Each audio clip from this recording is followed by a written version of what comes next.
Pemirsa, jutaan orang memenuhi jalan di Yasuj, Iran menentang aksi Amerika Serikat Israel. Dengan lampu penerangan, mereka menyerukan perlawanan kepada kedua negara tersebut.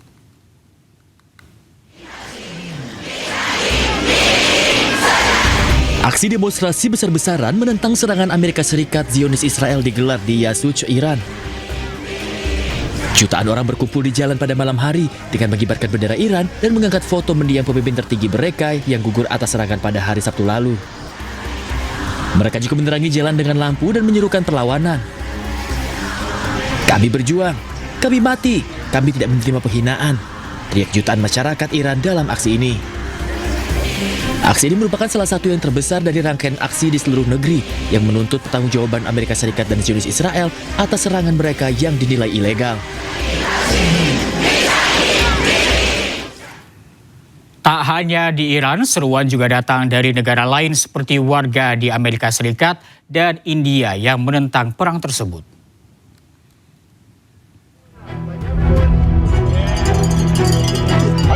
Demonstran berkumpul di luar balai kota Los Angeles untuk memprotes serangan militer Amerika Serikat terhadap Iran. Para pengunjuk rasa memegang sejumlah papan yang bertuliskan kecaman atas serangan yang menggugurkan pemimpin tertinggi Iran, Ali Khamenei. Mereka menilai ketegangan ini dapat berakhir apabila Amerika Serikat juga menghentikan pemboman yang juga menghancurkan sekolah putri tersebut.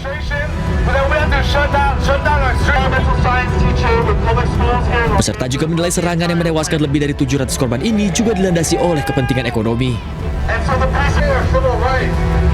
Aksi ini merupakan salah satu dari serangkaian aksi yang digelar di seluruh negeri atas terjadinya perang ilegal tersebut.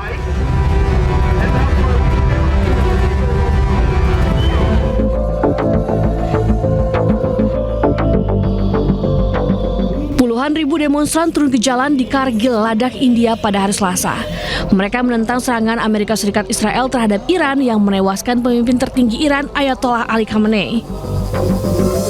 مملکت ایران के खिलाफ निजाम वतफ़क़ी के खिलाफ और निजाम वतफ़क़ी के आइडियोलॉजी के खिलाफ वो लोग खड़े होंगे तो हम उनके हमेशा मुखालिफ करते रहेंगे और मुस्तज़फ़ीन के हमेशा हम हामी रहेंगे. Demonstran membawa potret Khamenei dan mengibarkan bendera hitam dan merah, serta meneriakkan slogan-slogan yang mengutuk Amerika Serikat dan Israel atas serangan mereka. जिनको शहीद करके निकल दिल समझता है कि उस शहादत से कौम डर जाएगी। ये कौम शहादत से डरने वाले कौम नहीं, ये कौम शहादत को सआदत मानते हैं।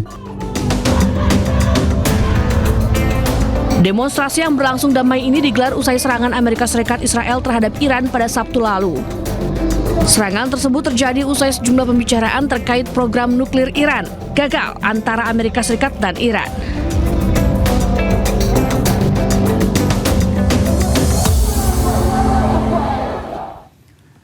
Unjuk rasa juga terjadi di luar konsulat Amerika Serikat di Lahore, Pakistan. Massa mengecam serangan Amerika dan Israel terhadap Iran.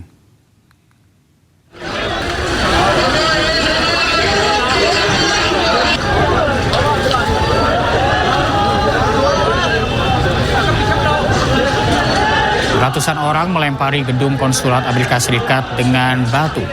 Sementara beberapa orang tampak membakar gerbang utama. Aksi ini berlangsung selama berjam-jam hingga polisi menggunakan gas air mata untuk membubarkan demonstran. Aksi protes serupa dilaporkan juga terjadi di Karachi, Islamabad, dan Skardu. Kedutaan Besar Amerika Serikat di Pakistan menyatakan terus memantau demonstrasi dan mendesak warga Amerika Serikat di sana untuk tetap waspada.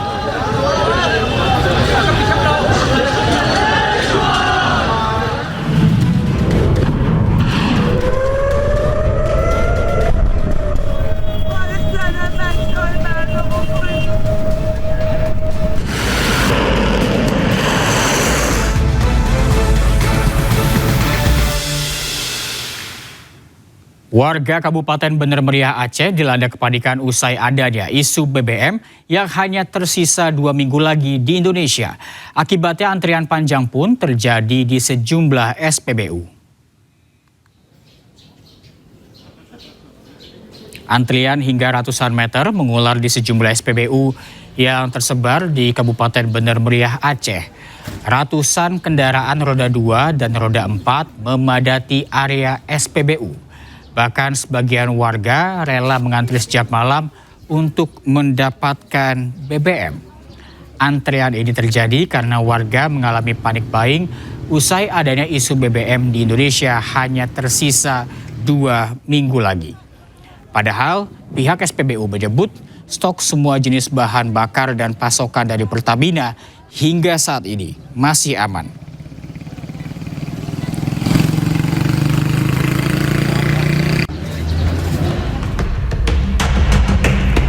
Selain di Bener Meriah, ratusan warga juga menyerbu SPBU di Jalan Lintang, Takengon, Aceh Tengah untuk membeli BBM.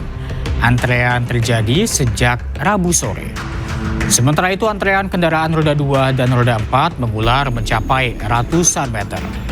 Panik buying ribuan warga Aceh Tengah ini diduga akibat pernyataan Menteri ESDM Bahlil Lahadalia terkait stok bahan bakar minyak tinggal 21 hari lagi akibat perang Amerika Serikat, Iran, dan Israel.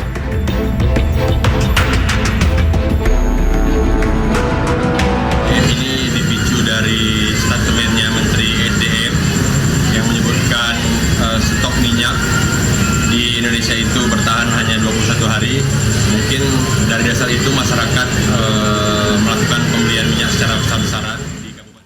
Dan untuk mengetahui situasi terkini, kita telah terhubung dengan rekan Yusradi di Kabupaten Bener Meriah, Aceh. Selamat siang, Yusradi. Bagaimana situasi terkini di sana? Apakah antrian masih terjadi?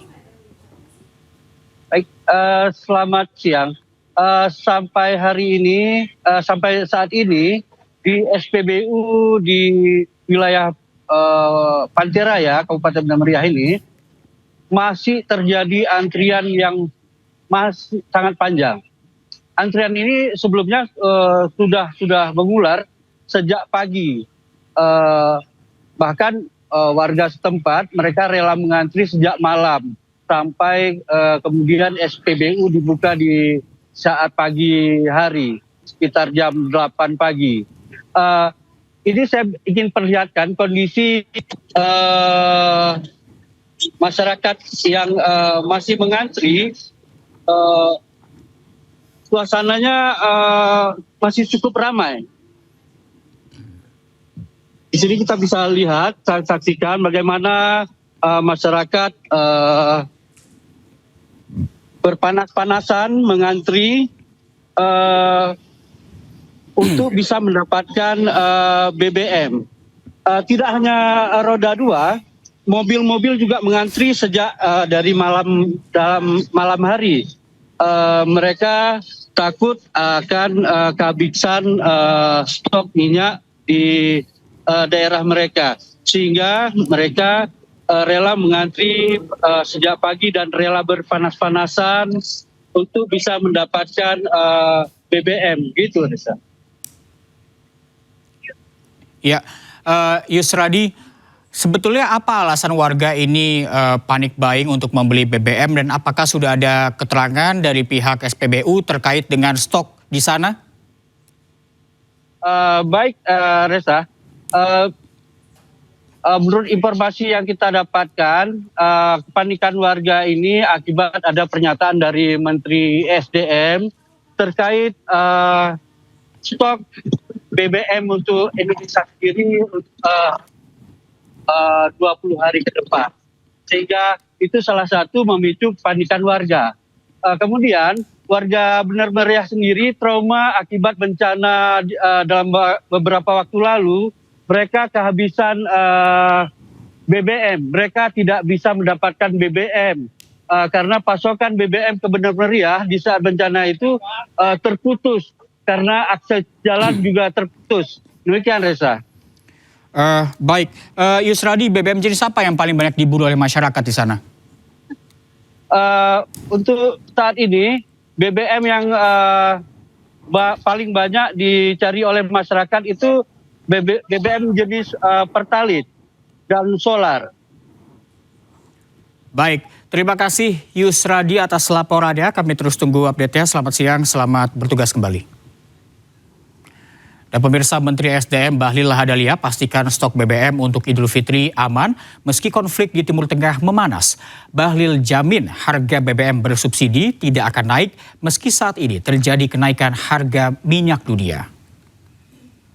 Dan di situ kami sudah mengantisipasi bahwa stok BBM kita untuk menjelang Hari Raya Idul Fitri insya Allah semua aman, termasuk dengan LPG. Jadi nggak perlu ada keraguan sekalipun memang ada terjadi dinamika global. Harga untuk BBM, untuk harga BBM subsidi, saya pastikan bahwa sampai dengan Hari Raya tidak ada kenaikan apa-apa. Sekalipun ada terjadi kenaikan harga minyak akibat perang Israel, Amerika, dan Iran. Ya.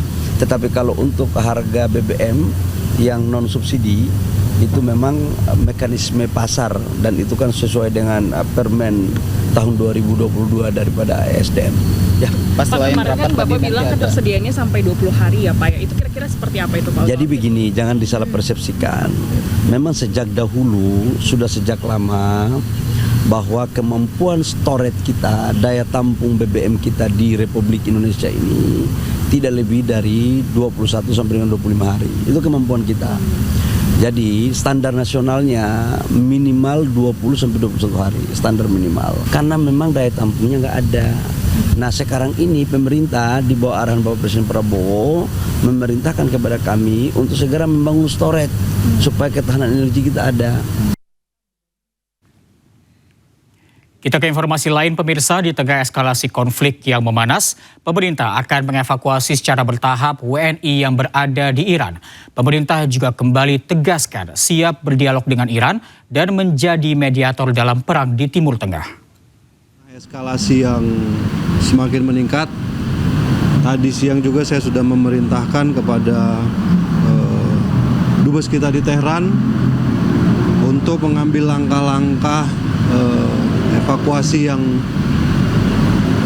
segera jika memang ada masyarakat Indonesia menginginkan untuk dievakuasi, karena perlu diketahui dari semua WNI yang ada di wilayah-wilayah terdampak tidak semuanya kemudian menyampaikan keinginan untuk dievakuasi, tapi tadi disampaikan ada beberapa yang bersedia untuk dievakuasi dari wilayah Iran dan saya perintahkan untuk melaksanakan evakuasi bertahap tersebut. Saya kira situasi ke depan masih akan terus berkembang. Kita akan melihat apa yang akan terjadi. Tapi tadi juga disampaikan oleh Bapak Presiden bahwa apapun yang akan terjadi kita harus siap untuk menghadapi segala kemungkinan. Ya, saya juga sudah berkomunikasi dengan Menteri Luar Negeri Iran kemarin. Beliau menelpon saya, kemudian menjelaskan posisi Iran.